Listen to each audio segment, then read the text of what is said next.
है दोस्तों कि निम्नलिखित में से किस राज्य में द्विसदनात्मक विधायिका नहीं है। तो दोस्तों आप सभी को बताना चाहूंगा उत्तर प्रदेश में भी हैं और बिहार में और कर्नाटक में भी हैं, परंतु याद रखिएगा मेरे दोस्त मध्य प्रदेश में नहीं है। मध्य प्रदेश में नहीं है, इसका मतलब right answer option number B के साथ जाएगा। प्रश्न को ध्यान से पढ़ना है आपको, ये प्रीवियस ईयर का प्रश्न, सभी प्रश्न प्रीवियस ईयर के करा रहे हैं। और अभी तक आप लोगों को बता दूं कि रेलवे की वैकेंसी बहुत जल्द उन्होंने नोटिफिकेशन जारी कर दिया है दोस्तों, तो अपनी तैयारी में जुट भी जाइए दोस्तों। पुलिस का पेपर देने के बाद जस्ट आपको रेलवे का पूरा फुल तैयारी इस चैनल के माध्यम से कराया जाएगा।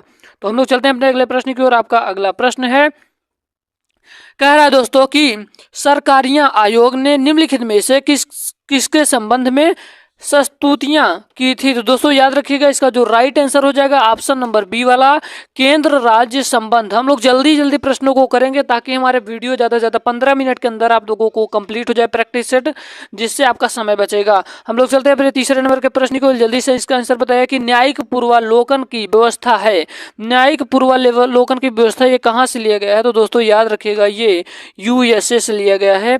और जो राष्ट्रपति है, राष्ट्रपति पर महाभियोग, ये कहाँ से लिया गया है, आपको इसका आंसर बताना होगा।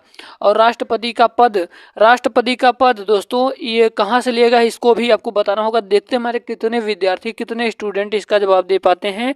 ये दोस्तों राष्ट्रपति भाग 5 में है, भाग 5 में राष्ट्रपति की चर्चा किया गया है। हम लोग चलते हैं अपने अगले प्रश्न की ओर। आपका 4 नंबर का प्रश्न आपकी स्क्रीन के सामने है, जल्दी से इसका आंसर बताने की कोशिश करिए। कह रहा है कि भागवत धर्म से संबंधित प्राचीन अभिलेखीय साक्ष्य मिलता है। तो दोस्तों याद रखिएगा, इसका जो राइट आंसर हो जाएगा ऑप्शन डोरस का वेश नगर अभिलेख।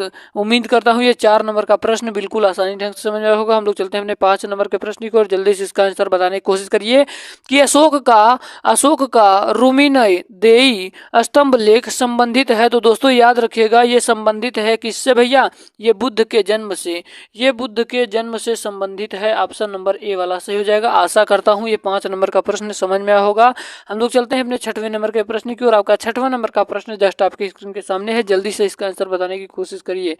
आपका अगला प्रश्न है कि भूमि स्पर्श मुद्रा की सारनाथ बुद्ध मूर्ति संबंधित है। तो दोस्तों याद रखिएगा, इसका जो राइट आंसर हो जाएगा ये किसके साथ जाएगा, इसका राइट आंसर हो जाएगा मेरे भाई ऑप्शन नंबर डी के साथ गुप्तकाल, ऑप्शन नंबर डी के साथ गुप्तकाल। हम लोग चलते हैं अपने अगले प्रश्न की ओर। आशा करता हूं, उम्मीद करता हूं ये 6 नंबर तक प्रश्न समझ में आ रहे होंगे। आपका 60 नंबर का प्रश्न आपकी स्क्रीन के सामने है। आपका जो 8 नंबर का प्रश्न है ये आपकी स्क्रीन के सामने है। कह रहा है कि भारत में भाई साहब, भारत में इंग्लैंड का कौन सा दूत जहांगीर के पीछे अजमेर से मांडू आया। तो दोस्तों याद रखिएगा, इसका जो राइट आंसर हो जाएगा टॉमस रो। कौन भैया, टॉमस रो आया, ऑप्शन नंबर बी वाला से हो जाएगा। और मैंने साइंस की एक वीडियो भी डाल दिया है, टॉप 25 क्वेश्चन जो रेलवे में पूछे जाते प्रश्न है, तो इसको आप लोग जाकर देख लीजिए, लिंक डिस्क्रिप्शन बॉक्स में दिया गया है, नहीं तो आप लोग वीडियो वाले ऑप्शन पे जाकर देख सकते हैं, आपको मिल जाएगा। हम लोग चलते हैं अपने अगले प्रश्न की ओर। आपका 9 नंबर का प्रश्न आपकी स्क्रीन के सामने है कि अकबर के साथ युद्ध करने वाली दुर्गावती की रानी थी। तो दोस्तों याद रखिएगा कि अकबर के साथ युद्ध करने वाली दुर्गावती की रानी कौन थी भैया। तो याद रखिएगा मंडला रानी थी। कौन भैया, मंडला की रानी थी दुर्गावती। ऑप्शन नंबर ए वाला सही हो जाएगा। आपका 10 नंबर का प्रश्न आपकी स्क्रीन के सामने है, जल्दी से इसका आंसर बताने की कोशिश करिए। कह रहा है कि गुजरी महल किसने बनवाया था। तो गुजरी महल भैया याद रखिएगा कि गुजरी जो महल है इसको मानसिंह जी ने बनवाया था, मानसिंह जी ने बनवाया था। ऑप्शन नंबर बी वाला सही हो जाएगा। हम लोग चलते हैं अपने 11 नंबर के प्रश्न की ओर।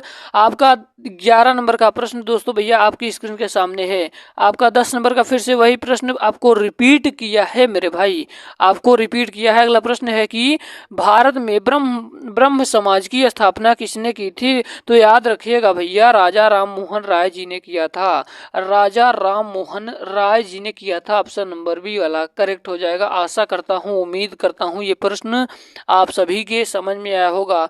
हमारा अगला प्रश्न है कि सविनय अवज्ञा आंदोलन के रूप में गांधी जी ने दांडी मार्च किया था।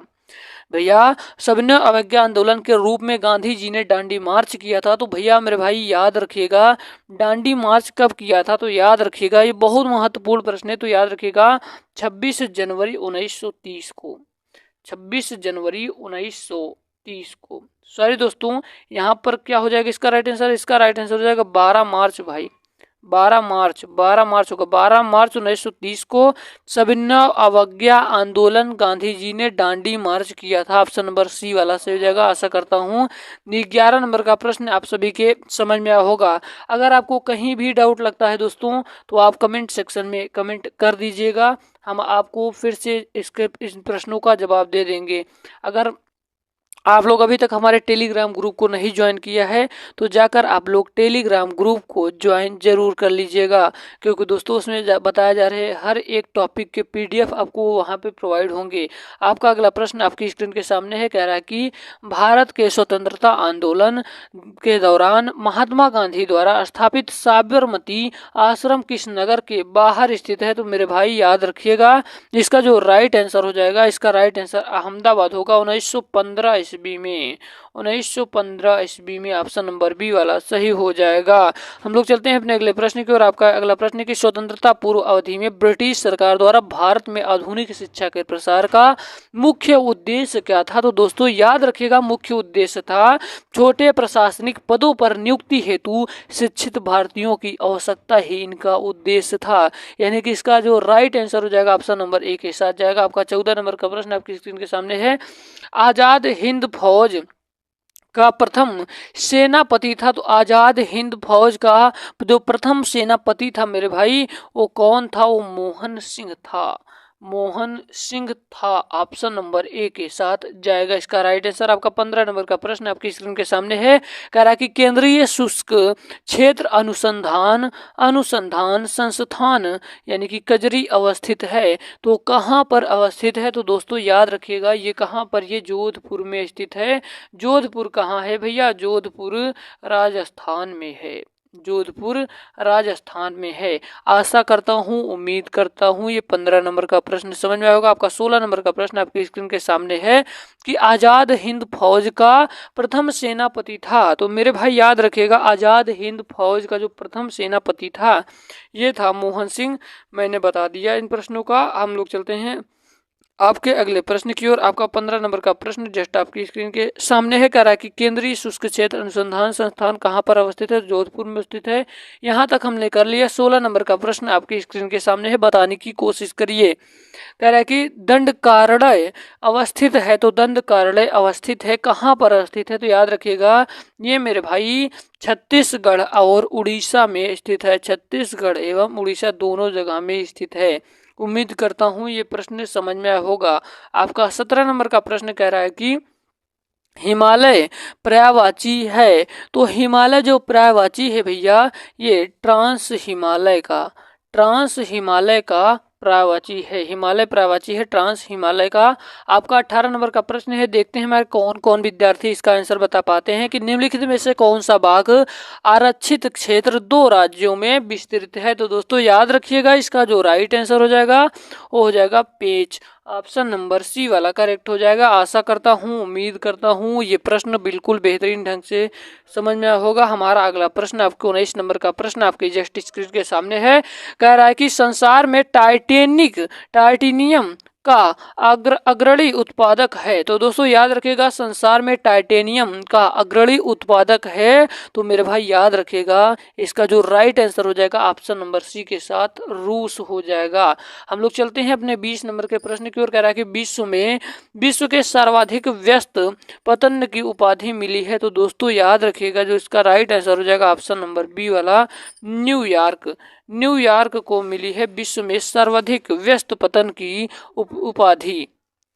ऑप्शन नंबर बी वाला करेक्ट हो जाएगा। हम लोग चलते हैं अपने 21 नंबर के प्रश्न की ओर। आपका 21 नंबर का प्रश्न आपकी स्क्रीन के सामने है, आप लोग आंसर बताने की कोशिश करिए कि निम्नलिखित भाषाओं में से सुनामी शब्द किस भाषा से संबंधित है? तो जो सुनामी शब्द है दोस्तों, ये जापानी भाषा से संबंधित है। जापानी भाषा से क्या भैया? सुनामी शब्द संबंधित है। ऑप्शन नंबर बी वाला से हो जाएगा। हमारा 22 नंबर का प्रश्न आपके स्क्रीन के सामने है, जल्दी से इसका आंसर बताने की कोशिश करिए कि कार्बन मोनोऑक्साइड यानी कि CO मनुष्य के लिए क्यों हानिकारक है? तो दोस्तों ये पुलिस में आया हुआ प्रश्न है, प्रीवियस ईयर का प्रश्न है। हम लोग चलते हैं, बताते हैं आपको। यह हीमोग्लोबिन से क्रिया करने के लिए ऑक्सीजन से प्रतियोगिता करती है, इसीलिए दोस्तों मनुष्यों के लिए हानिकारक है। आशा करता हूँ, ये उम्मीद करता हूँ कि हमारे हर विद्यार्थी को ये समझ में आ रहा होगा, हमारे हर छोटे बड़े भाई बहन को ये समझ में आ रहा होगा। आपका 23 नंबर का प्रश्न है कि एक कृत्रिम उपग्रह ने विद्युत ऊर्जा का स्रोत क्या है। तो दोस्तों याद रखिएगा, विद्युत ऊर्जा का जो स्रोत है वो सौर सेल, विद्युत ऊर्जा का जो स्रोत है वो सौर सेल है। आपका ऑप्शन नंबर डी वाला सही हो जाएगा। हम लोग चलते हैं अपने अगले प्रश्न की ओर। आपका 24 नंबर का प्रश्न है, कह रहा है कि कौन सी तरंगे शून्य में संचरण नहीं कर सकती। तो दोस्तों याद रखिएगा, कौन सी तरंगे शून्य में संचरण नहीं कर सकती। तो याद रखिएगा, जो ध्वनि तरंगे हैं ये शून्य में संचरण नहीं कर सकती। ऑप्शन नंबर सी वाला सही हो जाएगा। आपका 25 नंबर का प्रश्न आपकी स्क्रीन के सामने है, कह रहा है कि किन महीनों में रबी फसल की बुआई होती है। तो दोस्तों याद रखिएगा, जो रबी की फसल होती है इनकी बुआई अक्टूबर व नवंबर के महीने में होती है मेरे भाई, अक्टूबर व नवंबर में होती है, मार्च या अप्रैल में काट ली जाती है।